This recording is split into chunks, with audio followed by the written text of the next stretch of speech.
प्रत्येकालाच वाटतं की मी सुंदर दिसावं, मी छान दिसावं, कुठेही गेलं की मी एकदम आकर्षक दिसावं असं प्रत्येकाला वाटत असतं। या काहीशा टिप्स आहेत की मी ते तुमच्यासोबत शेअर करणार आहे, त्यामुळे आपण चार चौघात किंवा कुठेही गेलं तरी एकदम एकदम छान अट्रॅक्टिव्ह दिसू। तर चला पाहूया व्हिडिओ नंबर 1। चार चौघामध्ये किंवा ऑफिस मध्ये बाहेर कुठेही गेलं तर एकदम आकर्षक आणि उठावदार दिसण्यासाठी व्हिडिओच्या शेवटी सांगेन, त्यासाठी हा व्हिडिओ पूर्ण शेवटपर्यंत पाहायला विसरू नका, कारण तो मुद्दा एकदम सिंपल आहे पण महत्त्वाचाच आहे, म्हणून ते व्हिडिओच्या शेवटी सांगणार आहे। त्यासाठी हा व्हिडिओ पूर्ण शेवटपर्यंत पहा। Number 2, perfect fitting your dress. म्हणजेच आपण जेव्हाही कोणतेही कपडे घालू दे, ते कपडे आपल्याला फिटिंग मध्ये करेक्ट असेल तरच आपण त्या ड्रेसेस मध्ये किंवा त्या कपड्यामध्ये खूप छान पद्धतीने उठावून दिसतो। एक्झाम्पल म्हणजे आपण एक कुर्ता वगैरे घ्यायला जातो, तो कुर्ता आपण जेव्हा तिथं दुकानामध्ये बघतो तो स्टॅच्यूला क्लिपच्या साहाय्याने अडकवलेले असतात, तेव्हा ते आपल्याला कुर्ता तिथं खूप छान वाटतो। पण तोच कुर्ता आणून यूज केला तर तिथं एकदम छान असं अट्रॅक्टिव्ह दिसत नाही, कारण आपण तेथे त्याला फिटिंग केलं नसतो। म्हणून आपण ते कपडे फिटिंग करून आणून घरी यूज करतो किंवा ऑफिसला वगैरे यूज करतो। सेम तोच मुद्दा प्रत्येक कपड्यामध्ये प्रत्येक कपड्याच्या टाइप नुसार तिथे मॅच होतो। कोणतेही कपडे असू दे, ते परफेक्ट फिटिंग मध्ये असेल तरच तिथे आपले पर्सनॅलिटी ही आपली तिथे थोडीशी डेव्हलप होते। म्हणून कोणतेही क्लॉथ्स असू दे, साडी म्हणा, कपडे म्हणा किंवा ड्रेसेस, कुर्ते, हे फिटिंग मध्ये अंगाला चापून चोपून किंवा आपल्याला जे कलर सूट होतील तेच कपडे आपण यूज करावे। त्यामुळे आपण कुठेही गेलो तरी आपल्याला मॅच होतील असे किंवा आपल्या कलर नुसार किंवा आपल्या साईज नुसार कपडे आपण चॉईस केलेले असतात। त्यामुळे काय होतं, ऑड असं फील होत नाही किंवा एडागवळ्यासारखं असं फील होत नाही। इथे आपण एकदम छान अट्रॅक्टिव्ह दिसण्यास मदत होते। हाईट, वेट किंवा साईज नुसार कपडे कसे चॉईस करावे याचा एक व्हिडिओ मी तयार केलेला आहे, त्याची लिंक डिस्क्रिप्शन बॉक्स मध्ये आहे, तिथे जाऊन तुम्ही तो व्हिडिओ नक्कीच पाहू शकता। मुद्दा 3, राईट पोश्चर। म्हणजे जेव्हाही आपण एकमेकांना बोलतो त्या बोलण्यामध्ये आपण कधीही एकमेकांना बोलताना आपला आय कॉन्टॅक्ट असावा। आपल्या बोलण्यामुळे दुसऱ्याला सुद्धाही खूप छान वाटावं अशा पद्धतीने आपण बोलावं किंवा त्यांच्याशी आपण कॉन्टॅक्ट करावा। समजा समोरच्या व्यक्तीला बोलत आहे, त्याच्यासोबत बोलताना आपण इंटरेस्ट नसल्यासारखं, एकदम वाकून, एकदम थकल्यासारखं बोललं की ते छान वाटत नाही, तिथे आपण अट्रॅक्टिव्ह दिसत नाही। त्याच्याऐवजी आपण एकदम स्ट्रेट बसून किंवा स्ट्रेट उभा राहून, न वाकता, न लाजता, आय कॉन्टॅक्ट ठेवून एकदम छान गोड आवाजामध्ये किंवा एकदम कॉन्फिडन्स आवाजामध्ये आपण तिथे बोललो तर समोरच्यावर सुद्धाही आपला प्रभाव पडतो। इनडायरेक्टली का होईना तेथे जे लोक आहेत त्यांना आपण आवडायला लागतो आपल्या चांगल्या बोलण्यामुळे। अपसुकच तुम्ही तिथे तुमच्याविषयी किंवा तुम्ही तेथे आकर्षक दिसण्यास मदत होते। मुद्दा number 4, always smell good. Function मध्ये, ऑफिस मध्ये, बाहेर, घरी सुद्धाही धावपळीमुळे, उन्हामुळे प्रत्येकाला घाम येतो, पण घाम आल्यामुळे दुसऱ्यांना इरिटेट होऊ नये किंवा दुसऱ्यांना त्रास होऊ नये म्हणून परफ्यूमचा वापर करा। समजा तुम्हाला परफ्यूमचा वापर आवडत नसेल किंवा डार्क परफ्यूमचा वापर आवडत नसेल तर एकदम सायलेंट परफ्यूम सुद्धाही येतात, त्याचा सुद्धाही वापर तुम्ही नक्कीच करू शकता। त्या एका परफ्यूम स्मेल मुळे तुम्हाला सुद्धाही फ्रेश वाटतं, समोरच्यांना सुद्धाही फ्रेश वाटतं, त्यामुळे तिथे तुमची पर्सनॅलिटी थोडीशी आकर्षक दिसण्यास मदत होते। सायलेंट परफ्यूम वगैरे तुम्ही नक्कीच यूज करू शकता। पुढचा मुद्दा आहे सिंपल मेकअप। या धावपळीच्या जगामध्ये प्रत्येकाकडे टाइम हा खूप कमी आहे। जर तुम्हाला मेकअप करण्यासाठी टाइम वगैरे नसेल तर फक्त आय मेकअप आणि लिपस्टिकचा यूज करून तुम्ही खूप सुंदर आकर्षक दिसता। खूप ओव्हर मेकअप केल्यानेही ऑड वाटतं, म्हणून सिंपल मेकअप करून तुम्ही तिथे खूप सुंदर दिसू शकता। याच्यामध्ये आय मेकअप करा।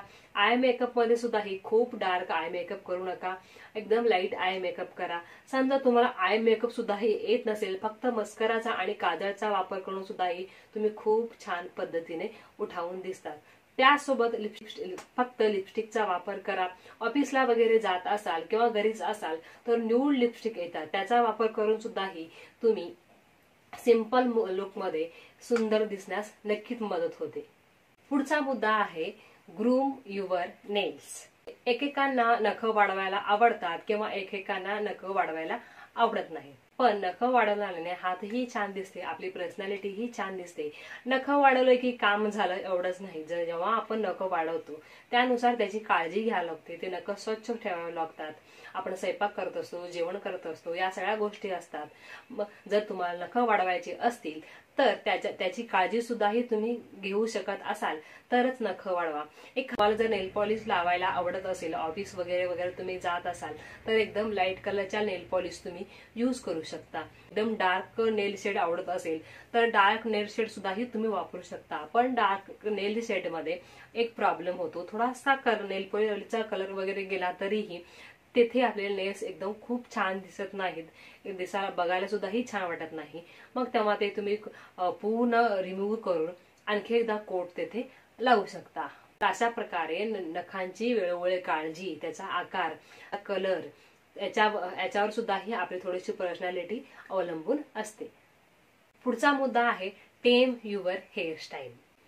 म्हणजे आपल्या पर्सनॅलिटीमध्ये आपली हेअरस्टाईल सुद्धाही खूप महत्वाचा भाग आहे. केस रफ असू नयेत किंवा त्याची रचना वेडी वाकडी असू नये. आपापल्या प्रोफेशनल प्रकारे सुद्धाही आपले हेअरस्टाईल आपल्याला मॅच व्हायला हवेत. तर तुम्ही घरीच असाल तर एकदम छोटासा हेअर पप सुद्धाही करू शकता. तर अशा प्रकारे हेअरस्टाईल सुद्धाही आपल्याला आकर्षक करण्यास मदत करते. तर पुढचा मुद्दा आहे कपडे. आपल्या टोननुसार कपड्याचे कलर हे आपल्याला मॅच होतात, त्याच पद्धतीने आपण कपडे घालायला हवेत.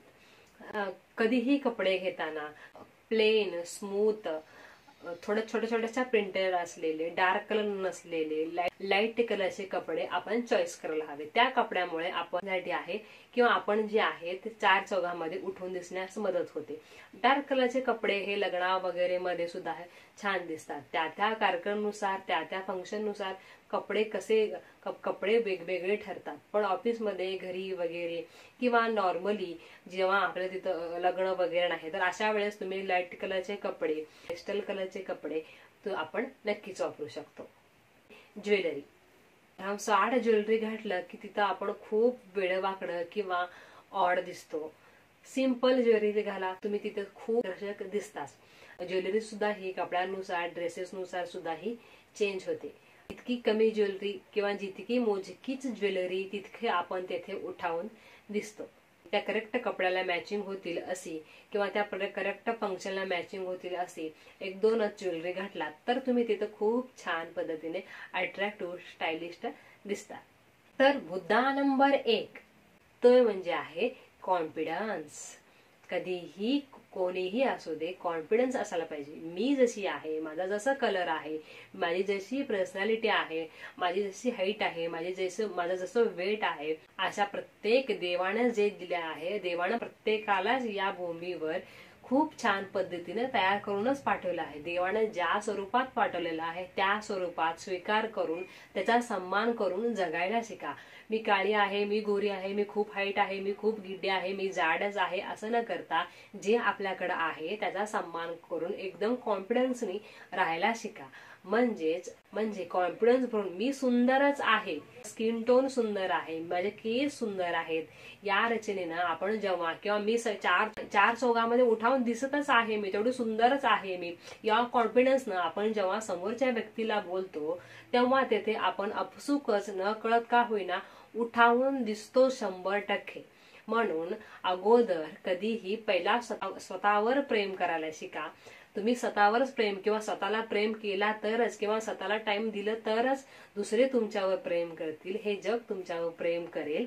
म्हणून अगोदर स्वतःला सन्मान द्या. स्वतःला सन्मान दिला तर जग तुम्हाला सन्मान देईल. त्यासाठी कधीही कॉन्फिडन्स राहा. तर ह्या होत्या काही टिप्स जे आकर्षक दिसण्यासाठी मी तुमच्यासोबत शेअर केलेला आहे. मी केलेला हा व्हिडिओ जर तुम्हाला आवडला नक्कीच श्रीजा स्पेशलला लाईक, शेअर आणि सबस्क्राईब करायला विसरू नका.